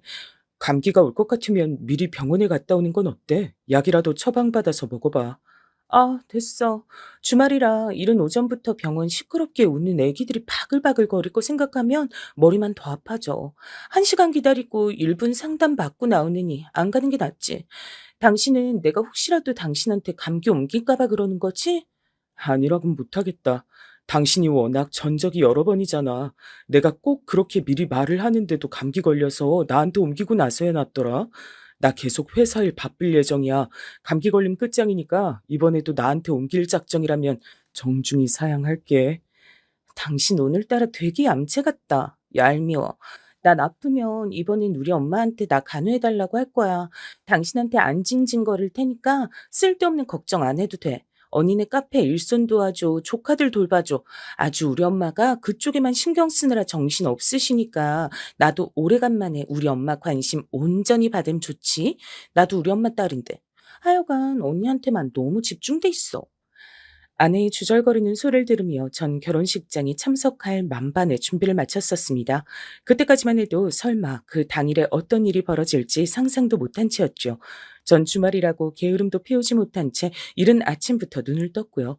회사 사람들과 한 군데서 모인 뒤 차 한 대에 함께 타서 지방의 결혼식장으로 향했습니다. 원체 회사에서 바쁜 이모저모가 있던 시기였기 때문에 계속 그런 대화를 나누느라 정신이 없었어요. 휴대폰을 볼 새도 딱히 없었습니다. 결혼식장에 거의 도착할 때가 되어서야 휴대폰을 확인했더니 부재중 전화가 와 있었는데 놀랍게도 발신인은 저희 어머니셨습니다. 어라? 어머니가 왜 전화를 하셨었지? 평소에 전화를 주시는 시간대가 아닌데. 주말에 자식 부부가 뭐하고 노는지 궁금해서 한번 전화해 보셨나 보죠. 일단 서둘러서 안으로 들어갑시다. 저희 주차 때문에 시간 너무 잡아먹어서 지금 살짝 늦었어요. 제 혼잣말을 들은 동료가 옆에서 외쳤고 저는 그래서 별로 대수롭지 않게 생각을 해버렸어요. 일단은 온 매무새를 가다듬고 결혼식장 안으로 향하는 것에 집중을 해버린 겁니다. 제가 두고두고 후회할 일이 됐죠. 결혼식의 주인공에게 얼굴 도장을 찍고 자리를 찾아 앉고 나서야 얼른 어머니에게 문자를 남겼습니다. 회사 사람이 결혼식에 와 있다고 알려드린 뒤 식사는 하셨냐고 여쭤놨어요. 그러고 나서 결혼식을 보느라 잊고 있다가 잠시 후 휴대폰을 확인했는데 어머니로부터 답장이 없었습니다. 대체로 짧게 응, 우리 아들 이런 식으로 답장을 꼭 보내시는 분인데 왠지 평소답지 않다는 생각이 들었어요. 여기까지 왔는데 지역에서 가장 유명한 맛집을 함께 가보자는 의견이 들려왔고 어차피 차 한 대를 같이 타고 왔던 차라 제가 거절할 방도는 없었습니다. 이것도 회사 일의 연장선이라고 할 수 있었으니 까라면 까야 하는 법이었죠. 다른 곳으로 이동을 하면서 자꾸만 저는 속에 찝찝한 기분이 들었어요. 말로는 설명이 불가능한데 묘하게 제 신경을 뭔가가 건드리는 느낌이었습니다. 그래서 장소에 도착하자마자 살짝 옆으로 빠져서 어머니에게 전화를 걸었죠. 뭘 하시느라 휴대폰도 확인 안 하고 계신 건지 직접 여쭤보고 싶었습니다. 그러나 어머니의 휴대폰은 꺼져 있었어요. 전원이 꺼져 있다는 안내 음성이 들려온 순간 왠지 심장이 철렁 내려앉는 것만 같았습니다. 저는 아내에게 문자를 남겼습니다. 여보, 어머니가 나한테 전화하셨었는데 내가 못 받았어. 지금 전화해보니까 휴대폰이 꺼져 있다고 하네. 혹시 어머니가 당신한테도 연락을 하셨을까? 몇 분이 지나자 아내에게서 답장이 왔는데 아니 연락 없으셨는데 였습니다. 그래서 저는 오히려 별일 아니라고 생각을 하려고 했죠. 어쩌다 보니 휴대폰이 꺼져버렸다고 밖엔 설명이 안 됐습니다. 휴대폰의 성능이 안 좋아진 걸 수도 있었어요. 그런 생각을 하면서도 제 표정이 어둡자 회사 사람들이 무슨 일 때문에 그러냐고 물어봤습니다. 저는 이유는 모르겠으나 괜히 어머니 때문에 걱정이 된다 그랬죠. 멀리 시골 사시고 나이 많으시고 혼자 사시고 이러면 괜히 아무 일 없어도 문득문득 걱정되고 그러더라. 다들 똑같아. 근데 대부분은 별일 없는 경우니까 휴대폰 하나 가지고 드물게 꺼져 있다 해서 너무 그렇게 신경 쓸 필요 없어. 이따가 어련히 연락 먼저 주시겠지. 그렇겠죠. 제가 늦둥이라서 어머니 연세가 많으시다 보니까 쉽게 별별 생각이 다 드네요. 어머니가 건강하게 오래오래만 사셨으면 좋겠어요. 저도 이제 다 큰 어른이 돼서 사회생활 중인데도 어머니만 생각하면 아직 애 같네요. 어머니 돌아가시면 허전하고 슬퍼서 전 안 될 것 같아요. 제가 머쓱하게 답을 하면서 속내를 밝히자 다들 저를 향해 보기와는 다르게 효자났다고 하면서 반쯤은 놀려댔어요. 그런 분위기에 취해서 전 걱정이 갑자기 찾아들었던 것처럼 갑자기 모든 걱정을 내려놓고 즐거운 시간을 보냈습니다.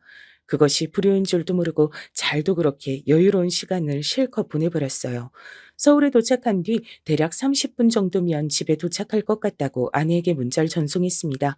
그러고 나서 회사 동료들과 헤어진 뒤 제 차에 올라타던 바로 그때였어요. 걸려온 전화를 무심코 받아든 제가 온몸에 소름이 훅 끼치고 말았습니다. 네, 여보세요? 네, 뭐라고요? 파출소요? 어디 파출소인데 저한테 전화를 주셨죠? 네, 어머니요? 제 어머니요? 지금 거기 정말 제 어머니가 와 계시단 겁니까? 아니, 대체 이게 갑자기 무슨 일인지. 네, 일단 알겠습니다. 제가 바로 그쪽으로 갈게요. 저희 어머니 잘 좀 부탁드리겠습니다. 전화는 파출소에서 걸려온 것이었는데 들어보니까 그 위치가 저희 부부의 집에서 7km 가량 떨어진 곳이었습니다. 전 그곳에 파출소가 있는 줄도 모르고 살았는데요. 도대체 이게 어떻게 된 일인가 싶어 우선은 서둘러 그곳으로 향했어요. 그랬더니 정말로 제 어머니가 그곳에 계시는 게 아니겠어요? 어머니, 저예요. 저 왔습니다. 아이고, 문서가, 우리 아들 왔니? 아이고, 내가 미안하다. 내가 머리가 옳게 안 돌아서 어디로 가야 할지도 모르겠고, 갑자기 날도 어두워지기 시작하니까 어디가 어딘지도 구분이 안 돼서 이리저리 헤매버렸다. 내가 미안하다, 우리 문석이. 나 때문에 고생스러워서 어떡해. 그런 말씀 마세요, 어머니. 길 잃으실 수도 있는 거죠. 근데 딴 데로 어디 안 가시고 이렇게 파출소로 오셔서 다행이에요. 이제 겨울이 다 돼서 해 떨어지면 추운데 천만 다행이에요. 제가 그렇게 말을 하자마자 자그마한 파출소 안을 지키시며 앉아 계시던 어떤 분이 헛기침을 크게 하셨습니다. 제 시선을 끌려고 그러시는 것 같았어요. 그쪽을 쳐다봤더니 그분이 저에게 하시는 말씀이 순찰을 돌다가 제 어머니를 길에서 발견했다고 하는 겁니다. 딱 봐도 오갈 데 없이 계신 것 같아서 날도 추운데 어르신이 왜 저러시나. 짐을 드신 거 보니까 어디 시골에서 올라오신 것 같기도 해서 일단은 제가 이쪽으로 모시고 들어온 거죠. 아, 저희 어머니가 직접 파출소로 찾아오신 게 아니었어요? 그럼 어머니를 도와주신 거네요. 정말 감사합니다. 덕분에 화를 면했습니다. 저희 어머니가 엄청 멀리 사시는 분이라 오늘 먼 길을 오신 건데 도와주지 않으셨다면 정말 힘드셨을 겁니다. 놀란 저는 얼른 그쪽에 대고 인사를 올렸습니다. 그러고 나니까 이제 의문이 하나둘씩 절 찾아오더라고요. 어머니는 면목 없으시다는 듯 고개를 떨구시며 연신 한숨을 내쉬고 계셨죠. 품에 보따리를 꼭 들고 계셨는데 안을 살펴보지 않아도 자식 부부 주려고 먹을 것을 바리바리 챙겨오셨단 걸 알 수 있었습니다. 어머니, 이제 해도 일찍 빠지는데 연락도 없이 오늘 이렇게 서울로 올라오실 생각을 하셨어요. 아유, 원래 오늘 오려고 며칠 전부터 난 정이 났었는데 너희들한테 연락하는 걸 계속 깜빡했지 뭐니. 어젠 내가 너희들한테 연락을 했다고 착각까지 했단다. 내가 늙으니까 이런 식으로 노망 나나 봐.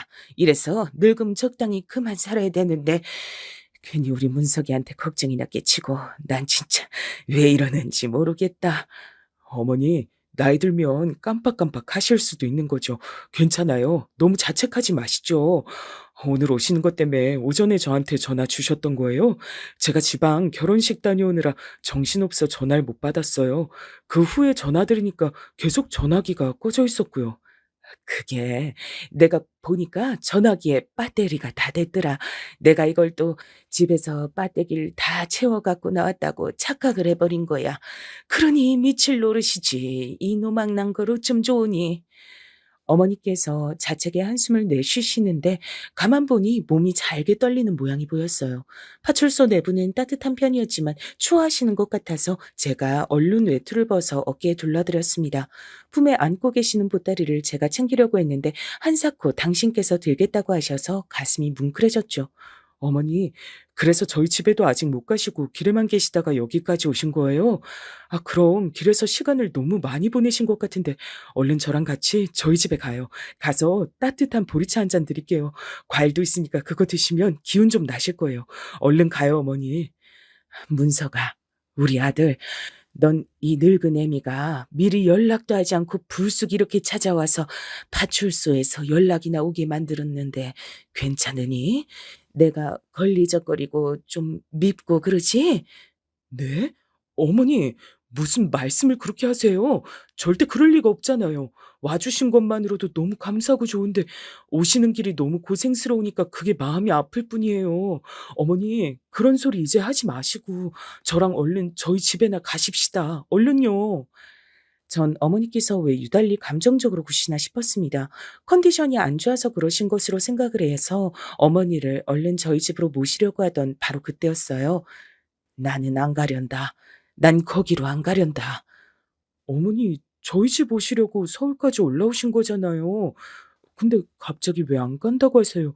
혹시 왜 그러시는지 제가 여쭤봐도 돼요? 집에는 어멈이 있잖아. 네? 아마 그렇겠죠. 당연히 집에 있을 거예요. 제가 오늘따라 정신이 없어서 지금 한참 연락은 못 해봤는데 아마 집에 있을 겁니다. 그리고 사돈도 계시잖아. 사돈이라니요? 누구요? 혹시 저희 장모님이요? 그러자 어머니께서 고개를 끄덕끄덕 하셨습니다. 전 아내가 감기 기운이 좀 있어서 아무래도 그것 때문에 장모님께서 와보셨구나 하는 생각을 했어요. 근데 뭔가 이상하더라고요. 근데 어머니가 그걸 어떻게 하세요? 왜 모르겠니? 너희 집으로 가봤다가 들어갈 방도가 없어서 몸마려운 강아지 마냥 바깥을 왔다 갔다 이리저리 한참을 서성이다가 그냥 발길을 돌렸는데 내가 그러고 나서 여기까지 왔는데 너희 집에 누가 있는지 내가 어떻게 모르겠니? 나이 지긋하게 드신 어머니의 떨리는 목소리를 들으면서 저는 온몸의 피가 차갑게 식는 감각을 느꼈습니다. 어머니께서 저희 집에 다녀오셨답니다. 그런데 못 들어가셨답니다. 문 밖에서 한참을 서성거리시다가 결국은 포기하시고 돌아서셨고 정처 없이 길을 헤매다가 파출소까지 오신 거랍니다. 가을이 저물어 이 추운 날씨에 말입니다. 당장이라도 분노에 손이 떨릴 것 같아 전 애써 그걸 감추고 평정을 가장하며 말씀을 드렸습니다. 어머니, 오늘 무슨 일이 있으셨던 건지, 어떤 일을 겪으셨던 건지 저한테 자세히 좀 알려주실 수 있어요? 내가 말해봤자 뭘 하겠니? 우리 아들 기분만 상하지. 괜히 며느리하고 싸우기나 만들지. 그냥 내가 늙은 주둥아리로만 꼭 닫으면 되는 일인데, 아휴, 내가 또 주책을 부려서 이런저런 얘기를 또 다 늘어놓을 셈이 됐구나. 내 탓이야. 전부 내가 잘못한 거야. 제발요. 어머니, 그러지 마시고 차분히 얘기 좀 해주세요. 전 꼭 들어야겠습니다. 제 아내의 남편이고 제 장모님의 사위이기 전에 어머니 아들이에요. 그게 제일 먼저고요. 제일 우선이에요. 그러니까 어머니가 저한테 얘기를 솔직하게 다 해주셔야 돼요. 저는 입술에 힘을 주고 계신 어머니께 간청을 드렸습니다. 간절하게 두어 번 더 채근을 들이자 어머니의 입술이 어렵사리 열렸어요. 그리고 저는 어머니께서 겪으신 일을 자세히 들을 수 있었는데 모든 상황을 정리하면 이렇습니다. 제가 결혼식장을 떠난 이후 아내는 처형의 가게로 향했습니다. 그곳에서 장모님과 만났고요. 감기 기운이 있는 것 같다는 아내의 말에 장모님께선 함께 집으로 가서 죽을 끓여주겠다고 하셨습니다. 제가 결혼식 참석으로 지방을 다녀온다고 이미 들으셨 늦으신 뒤였다고 하네요. 그렇게 장모님과 아내가 저희 집으로 왔고 두 사람이 시간을 보내고 있을 때 현관 벨이 울렸습니다. 바로 저희 어머니께서 도착을 하신 것이었죠. 어머니께서는 휴대폰의 배터리가 다 나간 상태였습니다. 그런 상황에서 늘 품에 지니고 다니시는 수첩에 저희 집 주소 같은 걸 다 적어 놓으셨기 때문에 택시 기사님의 도움을 받아 길을 찾아 집으로 오셨던 거예요. 아침이 뭔가요? 새벽이라고 할 수 있는 그 이른 시간부터 그 먼 곳에서 출발을 해서 오신 어머니께선 이제 드디어 도착을 해서 몸을 녹이실 생각밖에 없었다고 합니다. 어머님? 연락도 없이 갑자기 무슨 일이에요? 어머니냐? 아이고, 그러게 내가 무슨 일일까? 갑자기 너희가 너무 보고 싶었나 보다. 먹을 것도 좀 전해주고 그러고 싶어서 내가 연락도 미리 없이 와버렸구나. 미안하다. 어머니께선 스스로 연락을 저희에게 미리 주셨다고 착각을 하신 게 민망하셔서 그냥 그런 식으로 둘러대셨다고 합니다. 곧 현관문이 열릴 거라고 생각하며 품 안에 든 보따리를 고쳐 잡으신 어머니의 귀에 들려온 소린 믿을 수 없는 내용이었다고 합니다. 아, 어머님, 시기도 참 안 좋게 잡으셨네요. 제가 오늘은 너무 피곤해서요. 날이 아닌 것 같습니다. 어? 그게 무슨 소리냐? 어머마, 너 어디 아프니? 네, 몸이 좀 안 좋아서요. 아무래도 감기인 것 같아요. 어머님한테 옮기기 싫으니까 이만 가셨으면 좋겠어요. 오늘 말고 나중에, 네? 다음에 다시 오세요. 내가 지금 그 머나먼 길을 지나와서 여기까지 왔는데 너는 문도 안 열어주고 날 이렇듯 문전박대하겠단 거냐? 우리 아들 문석인 지금 어딨냐? 같이 안 있어? 볼일 있어서 잠깐 지방 갔어요, 어머님. 농담하는 거 아니고 저 진짜 피곤하니까요. 그냥 가세요. 뵙기 힘들어요. 예, 예, 잠깐만. 어머마! 당황하신 어머니께선 어쩔 줄 몰라 하셨다고 합니다. 그렇다고 굳게 닫힌 현관문을 열 방도 같은 건 알지 못하셔서 발만 동동 구르고 계셨는데 혹시나 수첩에 저희 집 현관문을 여는 방법이라도 적어 놓으셨을까 해서 그 바닥에 쭈그리고 앉아 수첩을 들여다보셨다네요. 코를 훌쩍이며 집중을 하고 계시는데 현관문 안쪽에서 말소리가 들려왔다고 합니다.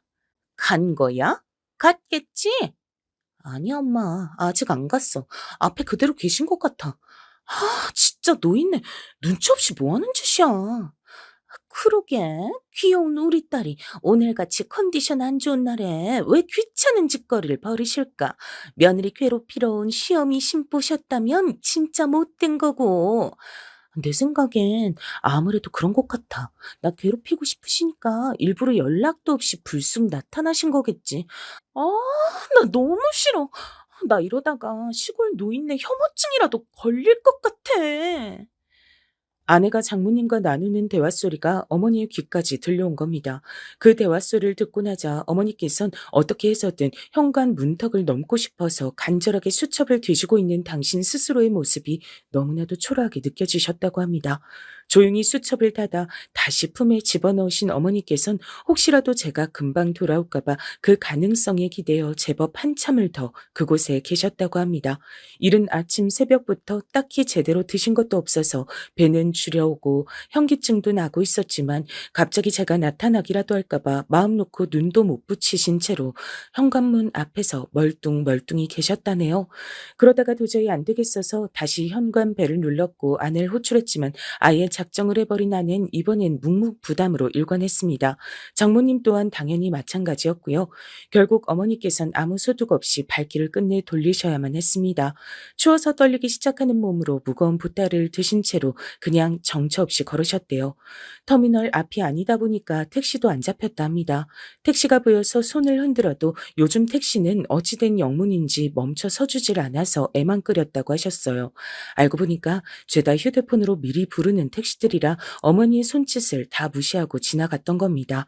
금방이라도 기절할 듯 위태위태하게 길을 가시던 어머니를 순찰차가 드디어 발견했었기에 망정이었습니다. 어머니, 죄송합니다. 제가 죄송해요. 어머니한테 이런 수모를 겪게 해드려서 제가 죄송합니다. 제가 불효자예요, 어머니. 아니야. 넌 잘못 없어. 아무 잘못 없어. 우리 아들, 우리 문석인 아무 잘못 없다. 전부 다 이 노망난 늙은 애미가 잘못한 거다. 있었던 일을 알게 된 전 분노로 몸서리치며 사과를 드렸는데 어머니께서 결단코 저에겐 잘못이 없다고 외치셔서 하마터면 그 자리에서 눈물이 나올 뻔했습니다. 파출소에 계신 분들도 어느새 저희 모자의 이야기를 다 듣고 계셨고 다들 한숨을 쉬며 고개를 흔드셨어요. 무슨 그런 경우 없고 예의 없는 며느리와 사돈댁이 다 있냐고 하시면서 악마 같다고 말씀들을 하셨는데 제 생각도 그러했습니다. 아내와 장모님이 제 어머니를 향해 보인 그런 행동은 악마나 할 법한 행동이었죠. 전 분노를 삼키며 우선 어머니를 가깝고 좋은 호텔로 모셨습니다. 집으로 모시고 싶었지만 어머니께서 눈치를 보고 불편해하실 것 같아 오늘은 안 그러는 게 차라리 더 나을 것 같았어요. 그게 어머니를 위한 길 같아 그렇게 했고 깔끔한 호텔을 보신 어머니께선 소녀처럼 기뻐하시며 한박 웃음을 지으셨습니다. 이야, 텔레비에서만 보던 곳이 바로 이런 곳이구나. 정말 멋지다. 안으로 좀 이렇게 훌륭하게도 꾸며놨을까? 근데 우리 아들이 힘들게 번 돈으로 내가 이렇게 누려도 되는 거니? 난 이제 보니까 아무 데서나 자도 되는데. 문서가 난 이런 거 필요 없다. 그냥 머리만 누이고 발만 뻗을 수 있으면 돼. 아니, 그런 것도 필요 없으니까 그냥 시간 맞춰서 내 집으로 내려가면 된다. 교통편만 네가 어떻게 좀 해결해 주겠니? 어머니, 부디 그러지 마시고 오늘은 아무 생각 없이 편히 쉬세요. 절 위하신다면 그래 주세요. 그래도 우리 아들이 힘들게 번 돈으로 내가 어떻게... 아휴, 내가 못 산다. 어머니께선 너무 비싼 곳에서 숙박을 하는 것이 부담스럽다고 하셨지만 곧 피로에 못 이기시고 부드럽고 따뜻한 침대 위에서 잠을 청하셨습니다. 저는 어머니께서 싸우신 보따를 풀고 그 안에 있는 먹거리를 맛봤어요. 배는 안 고팠지만 억지로라도 먹었습니다. 왜 그렇게 눈시울이 시큰하던지요. 그리고 이를 갈며 집으로 향했습니다. 집에 도착하자 장모님께서는 안 계셨고 조용히 TV를 보던 아내가 절 맞아줬죠. 뭐야? 이제 와? 아주 재밌는 하루를 보냈나 보네. 좋았나 봐. 아니, 별로 그렇지도 않았어. 근데 장모님은 안 계시네. 언제 가셨어? 우리 엄마? 집 돌아가신 지 벌써 2시간은 넘었지? 어? 근데 내가 당신한테 얘기를 했던가? 우리 엄마가 여기 왔다고? 뭔가 이상한 점을 눈치챈 아내는 제 쪽을 쳐다봤고 싸늘하게 식은 제 표정에 그제서야 상황이 잘못되었다는 것을 감지했는지 TV를 껐습니다. 어머니가 오셨다면서? 근데 당신하고 장모님하고 우리 어머니를 개무시했단 거 어떻게 된 일이야? 어? 그게 사실이야? 깜짝아. 왜 갑자기 소리를 지르고 그래? 기껏 두통약 먹어서 좀 가라앉았는데 다시 머리 아프려고 하잖아. 왜 어머님 당신한테 다 말씀해 주셨어? 그래서 지금 이러는 거야? 어이없다. 또 당신 유리한 대로만 말씀하셨겠지. 나만 나쁜 년 만드시고. 또라니. 대체 우리 어머니가 너한테 뭘 한 번이라도 잘못을 하신 적이 있기라도 했어? 근데 당신은 왜 이렇게 우리 어머니한테 불만이 많은 것 같아? 당신이 오늘 잘못한 거 맞잖아.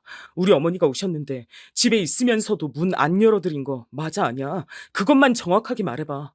그래 맞아. 안 열어들었어. 됐어? 나쁜 년이네. 나쁜 년 맞네.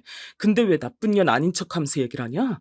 생판 모르는 노인이라도 안쓰러워서라도 문 열어줄 판인데 어떻게 자기 시어머니한테 문을 안 열어드릴 생각을 해? 미친 거 아니야?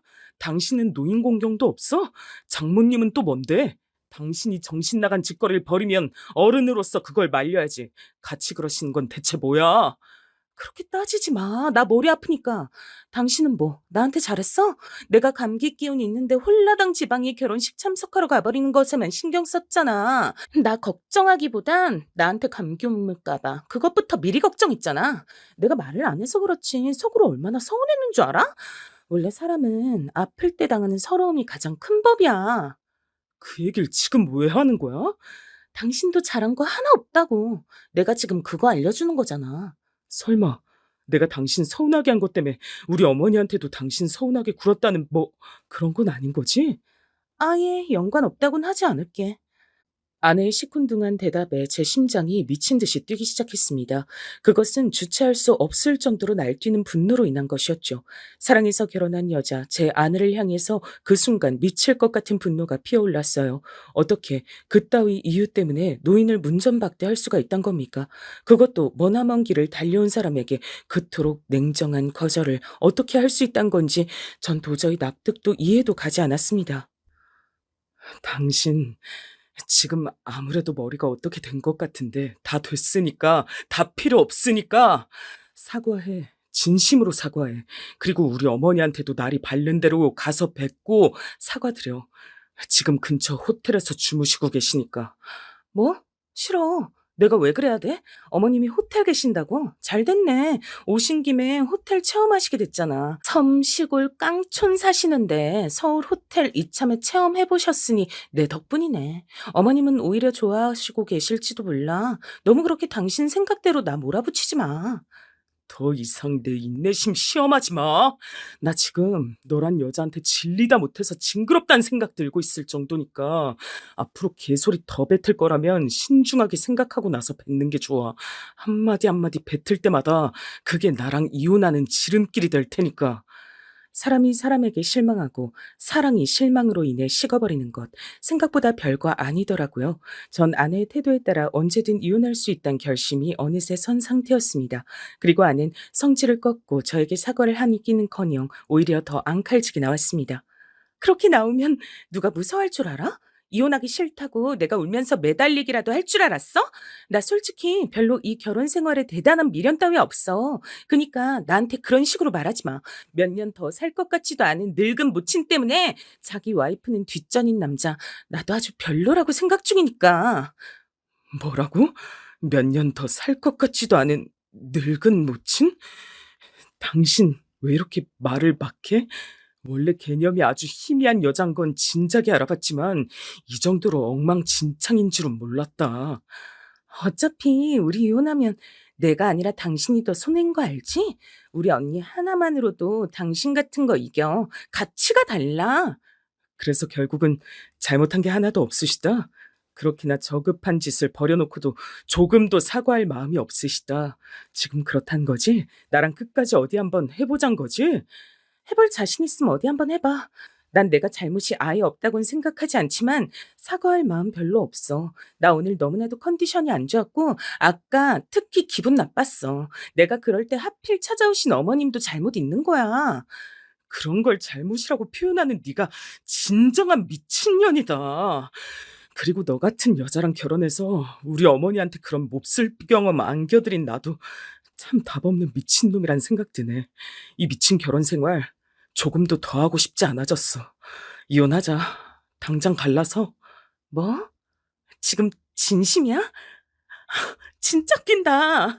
이런 일로 이혼 선언까지 하는 거 너무 황당해. 난 누구보다도 진심이니까 너도 부디 진심으로 나랑 이혼 좀 해줘라. 알았지? 그리고 끝까지 우리 어머니한테 사과 안 하겠다면 나도 다 생각 있어. 너 가만 안 둘 거야. 부모가 당한 모욕 앞에서 가만히 있을 수 있는 자식이 세상에 있을까요? 제정신 박힌 자식이라면 가만히 있을 수 없는 게 정상이었습니다. 그래서 전 가만히 안 있기로 했어요. 하지만 아내는 저를 허세 부리는 것으로 봤습니다. 어디 자기와 진짜로 이혼을 할 수 있을지 없을지 보잔식으로 이혼 도장을 먼저 찍어주더라고요. 전 망설임 없이 제 공간에 이혼 도장을 찍었습니다. 그러자 그제서야 아내는 놀란 눈치를 보였죠. 뭐야? 이렇게까지 진심이었어? 전 처음부터 진심으로 화를 내고 있었는데 아내는 그렇게 여기지 않았던 모양이었죠. 그것조차도 절 아주 우습게 보고 있었던 증거 같아서 더 싫었습니다. 이혼 성립까지 아직 시간이 남아 있었을 때 장모님께서 난감한 듯 저에게 연락을 해오셨습니다. 권서방, 사람이 속 좁게 왜 이러나? 대뜸 이혼이라니. 장모님께서도 제가 왜 이렇게 나오는지 이유를 분명히 알고 계실 텐데요. 그럼에도 절 고작 속 좁인 걸로 몰아가시네요. 참 섭섭합니다. 이봐, 권서방. 그날은 내가 약간은 제정신이 아니었어. 얼떨결에 실수 좀 저질렀을 뿐이니까 권서방이 너그럽게 좀 넘어가 주자. 응? 남자가 돼서 옹졸하게 굴고 그럼 못 써. 모전 여전이네요. 그 어미의 그 딸인 것 같네요. 제가 얼마나 진지하고 진심인지 그런 건 전혀 고려도 안 하고 말을 뱉는 게 두 사람이 크게 닮아 있습니다. 이젠 진절머리가 나네요. 그만 겪고 싶어요. 뭐라고? 권, 권서방, 말을 그렇게 하는 건 아니지. 막말로 서울이나 무슨 대도시에 사는 잘난 사돈도 아니고 시골 섬마을 사는 가는 귀 먹은 사돈인데 그 정도로 대우 좀 해드린 게 뭐가 어땠다고 권서방이 자꾸 이렇게 예민하게 구는 건지 난 이해가 안 돼. 예, 이해하지 마세요. 이해해달라고 장모님께 부탁드린 적도 없습니다. 제가 단호하게 말을 하자 장모님께선 열이 잔뜩 받으셨는지 씩씩대셨습니다. 우리 집안 같은 이 정도로 자기 밥줄 잘 챙기면서 사는 집안하고 다시 연을 맺기가 쉬울 줄 알아? 절대 아니니까 권서방이 그때 가서 땅을 치며 후회해도 나는 모르는 일이야. 그리곤 제 입장에선 전혀 아쉽지 않은 이야기를 남기셨죠. 그걸로 끝인 줄 알았는데 그 다음엔 처형께 연락이 왔습니다. 귀찮아서 안 받았어요. 그랬더니 문자를 남기셨더라고요. 내용은 길었으나 요약을 해보자면 이랬습니다. 네가 감히 내 동생한테 먼저 이혼을 꺼내? 너 후회할 거야. 지금이라도 반성이 된다면 잘못했다고 빌든가. 이런 내용이었는데요. 어쩜 이렇게 이 집안 사람들은 다 비슷할까 싶어 헛웃음이 나왔고 덕분에 조금의 미련도 없어졌습니다. 어머님께는 사실 이혼하게 됐다고 바로 말씀은 못 드렸어요. 당신 스스로 자책하실까봐 알리지 않고 진행했습니다. 그리고 전 진정한 복수에 돌입했죠. 아내가 잘난 척을 할 수 있었던 것, 처가의 핵심, 그건 바로 처형의 사업장이었지요. 전 전문 인력을 고용해서 그 카페가 위치한 동네에 소문을 퍼뜨렸습니다. 헛소문은 절대 아니었고 진짜 있는 내용의 소문이었죠. 처가 식구들이 얼마나 몰상식하고 패륜적인지 한 내용이었습니다. 입소문, 동네 커뮤니티를 통해 퍼뜨리는 소문 등 방법을 가리지 않았습니다. 그리고 위생 신고, 탈세 신고를 넣었어요. 처형이 주먹구구식으로 위생을 관리하면서도 장사 잘 된다고 뻐기고 있는 것 진작에 알고 있었으니까요. 탈세 문제도 당연히 뻔할 뻔짜였고요. 공무원이 출동하자 처형이 별도리 없이 주저앉았다고 전해지더군요. 그리고 저는 아내의 조카들, 그러니까 처형의 자식들 앞으로 익명의 편지를 보냈습니다. 편지에는 그 아이들의 모친인 처형을 비롯해서 장모님과 아내까지 얼마나 악랄한 성품들을 가지고 있는지 다 적혀 있었어요. 제가 아내에게 들어서 알고 있던 처형이 옛날 추악한 과거 일화까지 집어넣었죠. 자라나는 아이들에게 그것은 가히 충격적이고 부모에 대한 신뢰를 잇는 계기가 됐을 겁니다. 당신이지? 이거 전부 다 당신이 벌이고 있는 짓들이지? 때마침 나 말고도 네 집안에 앙심을 품고 있는 누군가가 움직였을 수도 있잖아. 난 모르는 일이니까 나한테 따지지 마. 그래봤자 소용없어. 그리고 우리 이제 남남인 거 알지? 연락 전혀 달갑지 않으니까 삼가줬으면 좋겠네. 아, 열받아. 아, 약 올라 미치겠네. 지금 우리 엄마 쓰러지셨단 말이야. 우리 언니 가게 문까지 닫고 강제로 쉬는 중이야. 이거 어쩔 건데? 그니까 그걸 왜 나한테 물어봐? 무슨 일인지 몰라도 자업자득인 것 같네. 힘내든지 말든지. 아내가 울분에 차서 연락을 했지만 전 태연하게 반응했습니다. 돈을 주고 고용한 전문 인력들이 흔적이 남지 않도록 훌륭하게 움직여주고 있었으니 제가 자백할 이유는 어디에도 없었죠. 그리고 전 처형의 아이들이 다니는 학교에 마저 처가의 만행을 정리한 내용을 남몰래 뿌렸습니다. 그 학교에 다니는 다른 아이들, 선생님들까지 다 보게 됐고 학부모들의 귀에 금세 들어가게 돼서 소문은 걷잡을 수 없이 안 좋게 퍼져만 갔습니다. 제가 어머니께서 당하신 모욕을 도저히 참을 수가 없었듯 부모 마음이란 게 그랬을 겁니다. 다른 건 어찌됐든 자식에게 끼치는 피해는 도저히 참을 수가 없는 것이죠. 처형은 난리가 났고 장사고 뭐고 간에 다 때려치우고 자식들을 데리고 이사를 가버렸어요. 그게 최우선이었던 겁니다. 그러면서 부부싸움도 심하게 벌인 모양이었고요.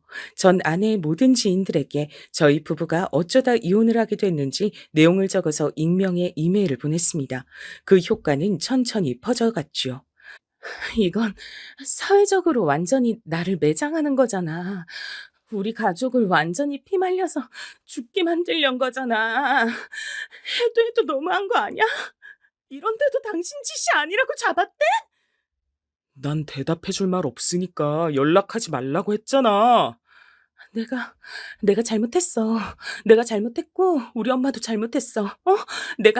내가 다 인정할게. 그때 내가 너무 개념 없었고 싸가지가 없었던 것 같아. 죽을 죄 졌어. 다 인정하고 반성하니까 제발 그만 좀 해. 이러다가 사람 죽겠다고. 정신이 나가버린 것처럼 넋이 나가 짓거리던 아내는 오열에 이르렀습니다. 장모님께선 진작에 알아놓으신 지 꽤 된 참이었어요. 멀쩡히 잘 굴러가던 일상이 처참하게 박살이 나버렸으니 도저히 생활하기 힘드셨을 겁니다. 저는 아내의 오열 섞인 사과를 듣고 모른 척 끊어버렸지만 이쯤 하면 일단은 됐다 싶어서 아내의 번호를 그제서야 차단했습니다. 얼마나 진심이 섞여 있든 간에 사과를 듣고 싶어 번호를 그때까지 차단하지 않은 거였으니까요. 어머니께서도 이제 이혼 사실을 알고 계셨습니다. 처음엔 충격을 받으신 듯 깊은 한숨만 내쉬셨는데 후련하다 못해 상쾌한 저의 얼굴을 확인하신 다음부턴 별 말씀도 없으시고 한숨도 쉬지 않으셨어요. 어머니께서 당신 스스로를 탓하지 않으셔서 그게 무엇보다도 다행이라고 생각했습니다. 혹시나 싶어 도시로 와서 사시는 게 어떠냐고 말씀을 드려봤으나 역시나 고개를 단호히 저으셨죠. 고즈넉하고 조용한 시골 생활이 훨씬 더 좋다고 하셨습니다. 조금은 외롭더라도 그곳의 생활이 행복하다고 하셨죠. 어휴, 내가 괜히 오래 살아서 별꼴을 다 보는 것 같단 생각이 가끔은 든다. 그러면서 덧붙이신 어머니의 말씀을 들으며 전 되도록이면 어머니의 살아생전에 제가 재혼해서 행복하게 사는 모습을 보여드리는 편이 좋겠다고 생각했었답니다. 단지 그런 생각만 가지고 있었을 뿐인데 이혼하고 꼬박 2년이 흘렀을 때 좋은 인연을 새로 만났어요. 그리고 서로 조심스러운 감정으로 만남을 이어가다 따로 결혼식 없이 혼인신고만 했답니다. 어머니께도 잘 해드리는 사람이에요. 뿐만 아니라 사실 모든 어른께 잘하는 사람이죠. 비록 저보다 3살 아래지만 오히려 제가 배울 점이 무척 많아서 늘 존중으로 제가 대하고 있답니다. 저희 두 사람이 지내는 모습을 보며 어머니께선 전에 없이 흐뭇한 미소를 머금게 되셨죠. 결국은 이렇게 되려고 그 길을 돌아왔었나 싶기도 하네요.